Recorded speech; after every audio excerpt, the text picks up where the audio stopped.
Pemirsa, seorang pelaku penggelapan motor nyaris dihakimi ratusan warga desa Noa Dompu, Nusa Tenggara Barat. Warga desa emosi dengan pelaku yang melarikan diri.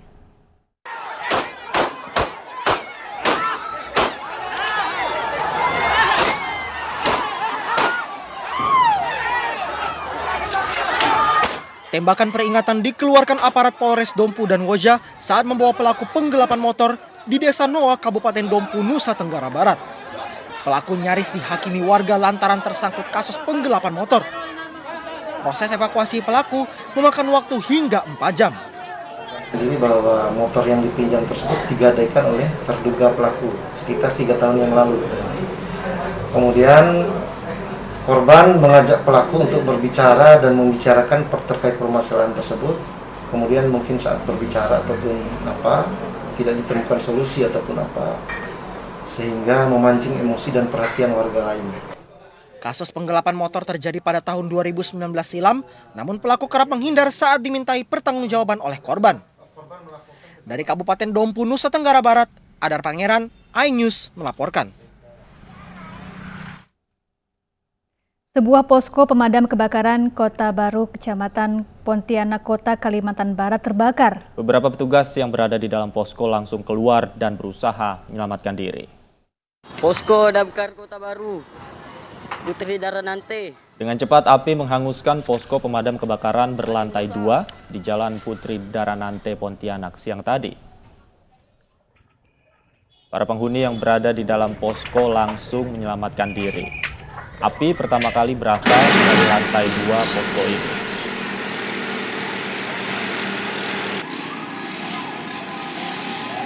Petugas dibantu warga berusaha memadamkan api dengan alat seadanya lantaran mobil pemadam kebakaran sedang berada di bengkel.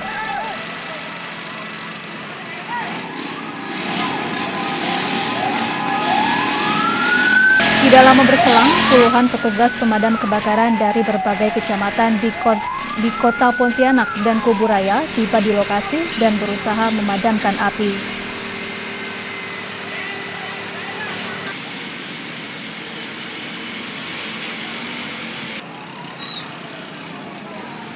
Kurang lebih 1 jam, api berhasil dipadamkan. Tidak ada korban jiwa dalam musibah kebakaran ini.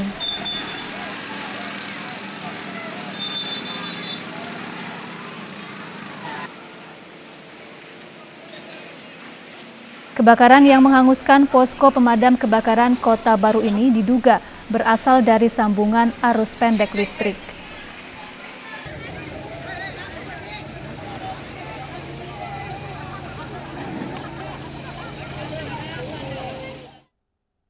Pemirsa, menantu Presiden Joko Widodo Bobi Nasution hari ini dilantik menjadi Wali Kota Medan. Pelantikan berlangsung di Rumah Dinas Gubernur Sumatera Utara.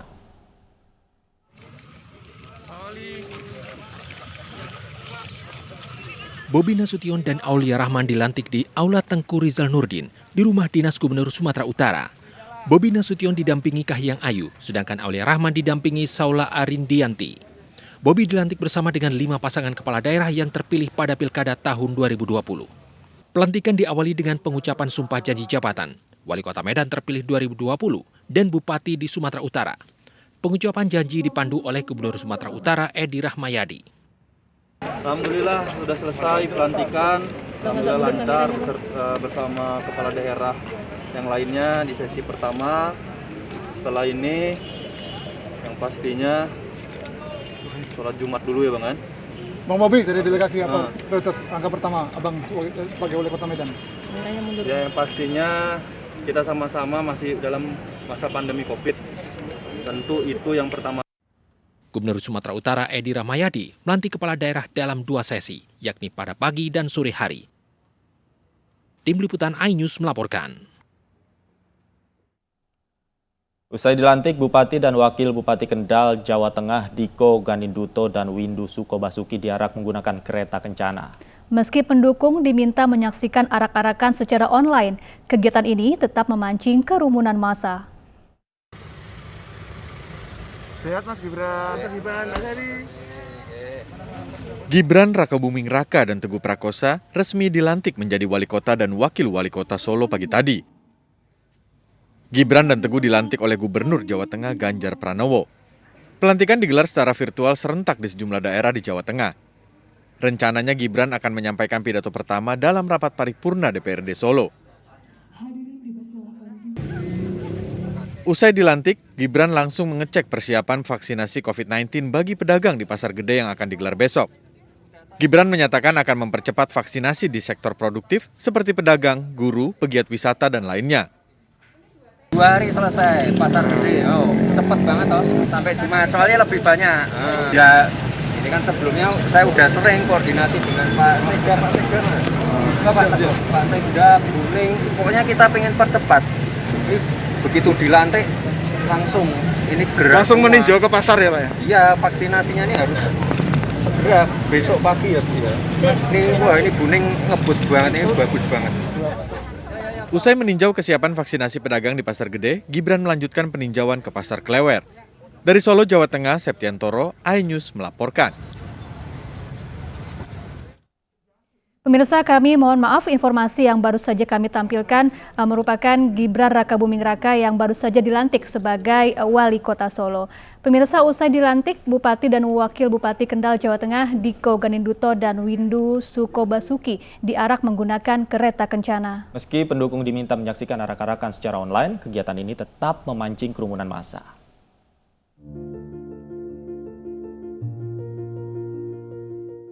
Bupati dan Wakil Bupati Kendal, Jawa Tengah, Diko Ganinduto dan Windu Sukobasuki menaiki kereta kencana usai dilantik di kantor gubernur pada Jumat siang.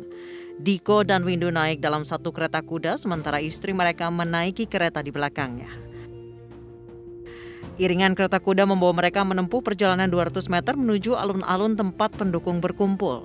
Bupati dan Wakil Bupati Kendal ini juga disambut pasukan berpakaian adat Jawa yang kemudian berjalan beriringan menuju pendopo Bahurekso Kendal. Meski pendukung diimbau untuk tidak hadir karena disiarkan langsung melalui media sosial, sejumlah pendukung tetap hadir untuk memberikan selamat. Kemudian ada pakaian adat dari PNS, kemudian masuk ke pendopo, disambut tari kapyong, kemudian duduk, kemudian nanti ada selamat datang dari Pak Sekda, kemudian sambutan Pak Diko, kemudian setelah itu ada tausiah. Pejabat dan kerabat yang hadir dibatasi agar mematuhi protokol kesehatan COVID-19. Dari Kendal, Jawa Tengah, Edi Prayitno, iNews melaporkan. Gubernur Jawa Timur Hovifah Indar Parawansa melantik 17 kepala daerah Jawa Timur. Untuk patuhi protokol kesehatan, pelantikan dibagi jadi 3 sesi dan jumlah tamu juga dibatasi.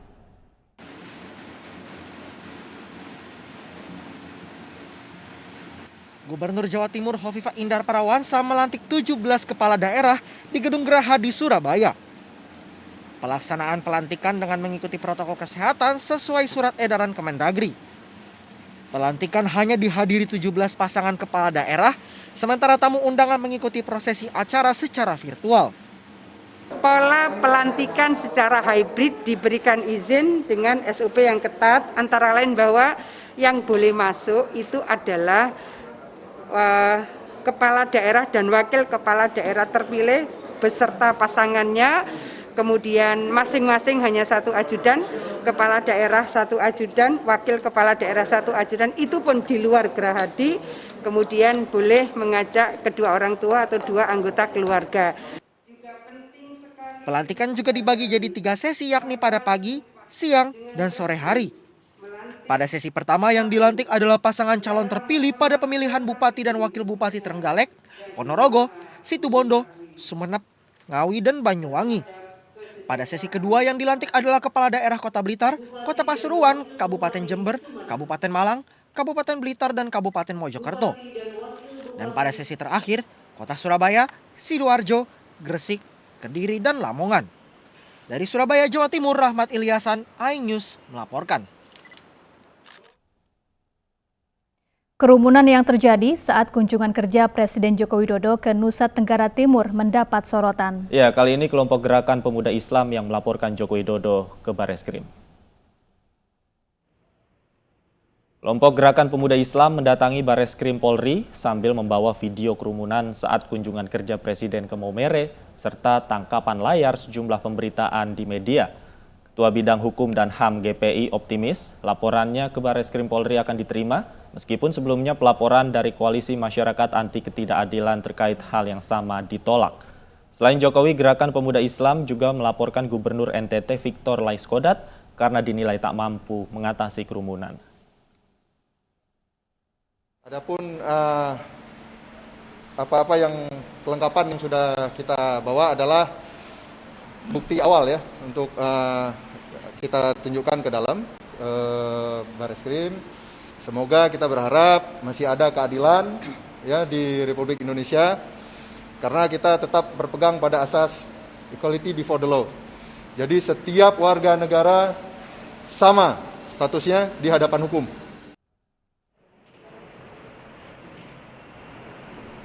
Kemarin, Koalisi Masyarakat Anti Ketidakadilan juga melaporkan Presiden Joko Widodo ke Bareskrim Polri terkait kasus yang sama. Namun pihak Koalisi Masyarakat Anti Ketidakadilan menyatakan laporan tersebut ditolak polisi.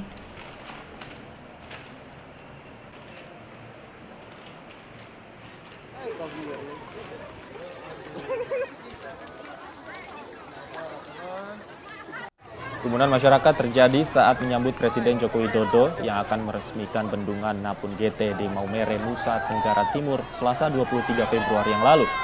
Mobil Presiden tidak bisa berjalan karena banyaknya warga yang mengepung. Presiden menyapa warga sambil mengingatkan untuk tetap memakai masker. Pihak istana mengatakan kerumunan warga terjadi secara spontan karena ingin menyambut Presiden.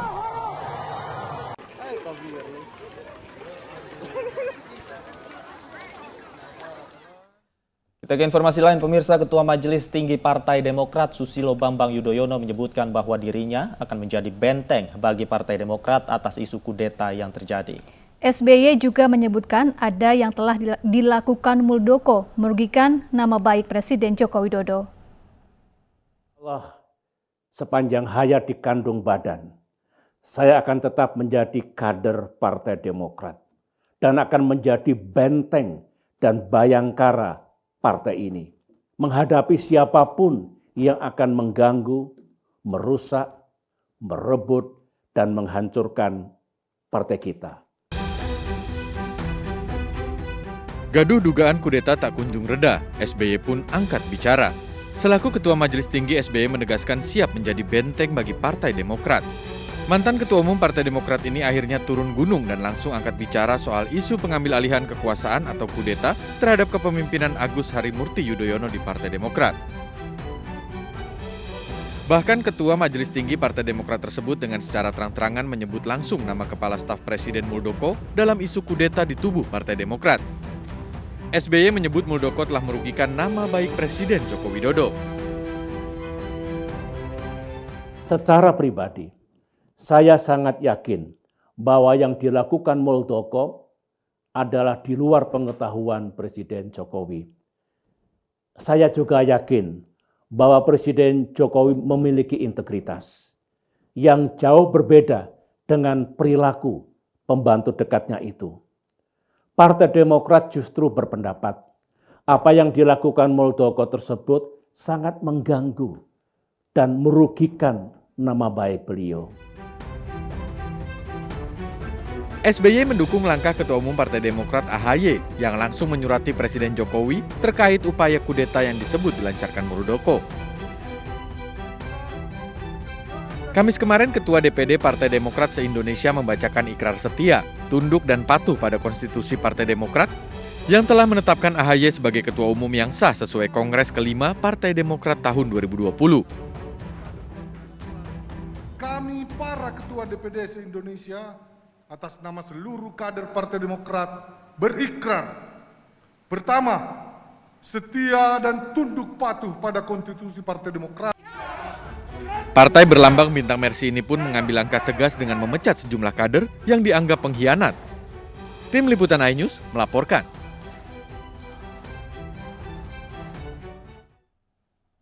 Keluarga korban pembunuhan oleh oknum polisi menuntut pelaku dihukum mati. Informasinya usai jeda, tetaplah bersama kami.